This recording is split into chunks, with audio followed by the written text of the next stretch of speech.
Willkommen bei GESCHICHTELAB, deinem Kanal für spannende Geschichten und tiefgehend Einblick in die Geschichte Deutschlands. In den düsteren Jahren des Zweiten Weltkriegs, als die Welt in Flammen stand und Europa unter dem bleiernen Schatten der Nationalsozialism erstickt, existiert eine Kraft, die ließ, aber unerschütterlich war, der Civil Widerstand. Nicht die Armen, nicht die Panzer, nicht die Flugzeuge, sondern die Stimmen der einfachen Menschen. Jene, die trotz Terror, Überwatchen und Todesangst beschlossen hatten. Das Schweigen schlimmer ist als Sterben. Dies geschieht Erzkultwarnungen, von mütigen Herzen wie der Wagen Rose, von unsichtbaren Helfer, anonymen Kämpfern, stillen Rebellen, die keine Waffen trugen, sondern Wort, Gedenken, Hoffnung. Es ist die Geschichte einer unsichtbaren Front, die keine Befehl kennt, keine Uniformen trug, und da ein unzerstörbarer Macht infiltriert. Es ist die Geschichte einer Menschlichkeit, die sich weigert. Ausgelöst zu wurden dort die Stragen Munchens im Jahr 1942, während von einer bedrückenden Still erfüllt. Selbst wenn Motoren drinten oder Menschenmassen auf Bahnhöfen standen, die Still sah im Herzen der Menschen, als heit die Angst ihnen das ATMen verboten. Doch mitten in dieser Atmosphäre bewegten sich ein paar junge Studenten der Ludwig-Maximilians-Universität, als trugen sie ein Flamme in der Brust, die nicht erstickt werden konnte. Sophie Schall, mit ihrem hellen Blick, der zugleich sanft und entschlossen wirkt, war ein von ihnen. Ihr Bruder Hans, impulsiv, leidenschaftlich und rastlos, trug die gleiche Flamme. Aber sie brannten ihm wie ein Sturm. Zwischen. Den Vorlesungen an den geflüsterten Gesprächen im Innenhof formt sich ein Gedenk. Wir dürfen nicht schweigen. Es war ein Gedenk, der nicht aus politischer Berechnung kam, sondern aus moralischer Notwendigkeit, aus der tiefen Überzeugung, dass Freiheit eine Verantwortung ist, nicht ein Geschenk. Hans, Christoph Probst, Alexander Schmorl und Willy Graf treffen sich auf den Kleinen. Unaufliegen Rumen. Die Fensterläden waren geschlossen, die Stimmen gedämpft, stets ein Ohr wachsam, zur Tür gerichtet. Sie diskutierten über Philosophie, über die Zukunft Deutschlands, über die Frage, wie ein Einzelner in Zeiten der Unrechts handeln muss. Manchmal sprach Hans laut, leidenschaftlich, sein Hand gestikulierten, als wolle die Welt in Bewegung setzen. Andermal redet Sophie ruhig und klar, als schneid sie mit ihrem Verstand durch die Nebel der Angst es abends. Die Bombenwarnern Irklanden in der Fern. Sie sind die Mitglieder der Gruppe im schummrigen Licht einer einzigen Lampe zusammen. Hans legt ein frisch verfasstes Flugblatt auf den Tisch. Es ist Zeit, dass Deutschland erfahrt, was wirklich geschieht. Es ist Zeit, die Wahrheit zu sagen. Sein Stimme, nicht aus Furcht, sondern aus what über die Lügen. Die das Regime dem Volk einflaut. Sophie habt das Flugblatt. Lass die Wort lies und lies ihren Blick, den in die Rand schweifen. Ihr Herz klopft heftig, ja ihr Stimme blieb ruhig. Wenn wir schweigen, machen wir uns mitschuldig. Wir müssen reden, wir müssen handeln, und so wurde die Weiße Rose. Gebor, die nacklichen Spaziergehen durch München wurden zur Tarnung. In den Taschen ihrer Mantel trugen sie Flugblätter, sorgfältig gefaltet, wie verborgen Funken, die darauf warteten, die Wahrheit zu entzünden. Sie steckten sie in Briefkästen, auf Vorratszettel, in die Spalten von Türen und auf Schultge. Jede Verteilung war ein Risiko, doch jeder Zettel war ein AKT der Befreiung. Die Wort der Wagen Rose, eindringlich, mutig, poetisch, verbreitete sich wie ein Flüstern, das durch Mauern drang. Und obwohl die Gestapo unermüdlich hinter jedem Verdacht hergeht, wuchs die Working der Floodblatter. Menschen fanden sie am frühen Morgen und lassen verstohlen, mit als klopfendem Herzen. Manch verbrannten sie sofort wie Angst, und bewahrten sie wie einen heiligen Schatz auf. Wieder und der gaben sie heimlich weiter. Ein Eisenbahnarbeiter in Nürnberg erzählt eines Tages seinem Kollegen, habe ein Floodblatt gefunden, das in Zeittagen nicht loslas. Hat nie studiert, keine Bücher, aber Philosophie gelesen, aber dies Wort hätten sein in ihrs erschüttert. Manchmal, sagt denk ich, dass Deutschland verloren ist.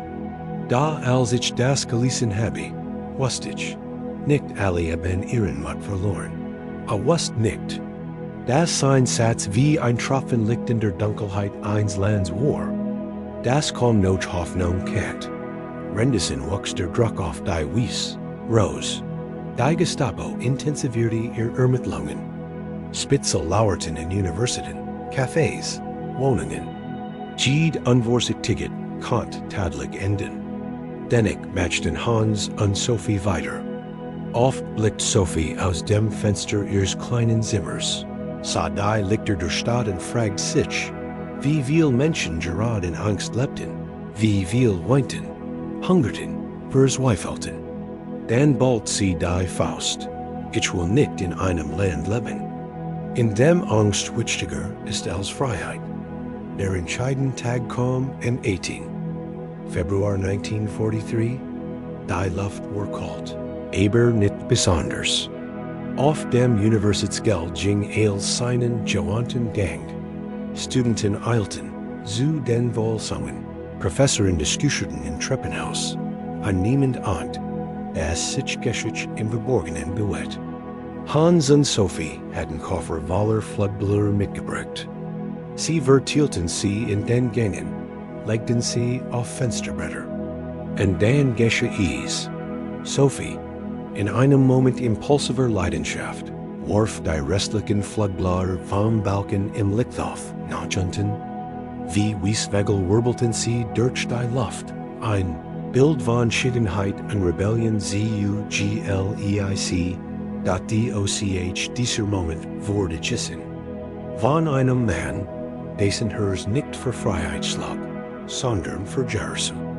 Der Hausmeister rief sofort die Gestapo. Hans und Sophie wurden festgenommen. Ihre Taschen wurden durchsucht.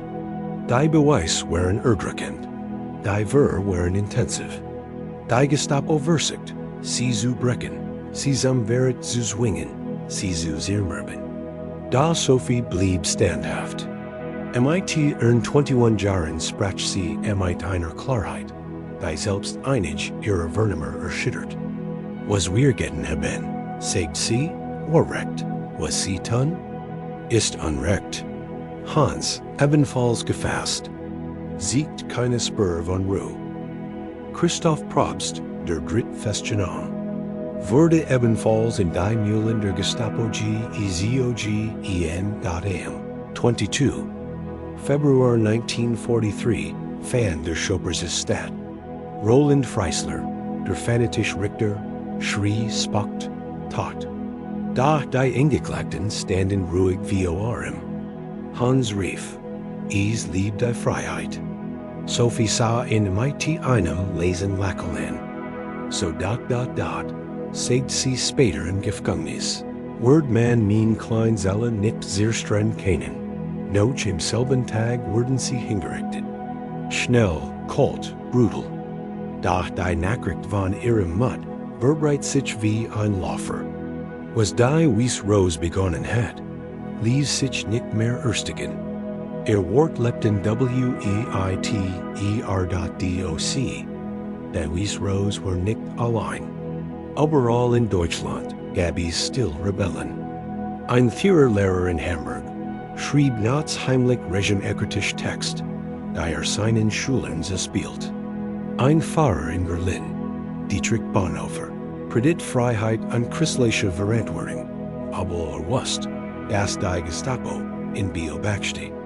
Ein Gruppe Eisenbahnarbeiter in Essen sabotiert Transport in dem sie Material falsch etikettierten. Ein Krankenschwester schmuggelt Informationen aus einem Militärhospital. Ein Hausfrau in Dresden versteckt Juden in ihrem Keller. Es waren keine Helden im klassischen Sinn, aber Helden der Menschlichkeit. Und dann gab es die Studenten in Hamburg, die Weiße Rose Hamburg genannt wurden. Sie setzten die Arbeit der Münchner Gruppe fort, kopierten Flugblätter, schrieben eigenen Text, verteilten sie trotz massiver Gefahr.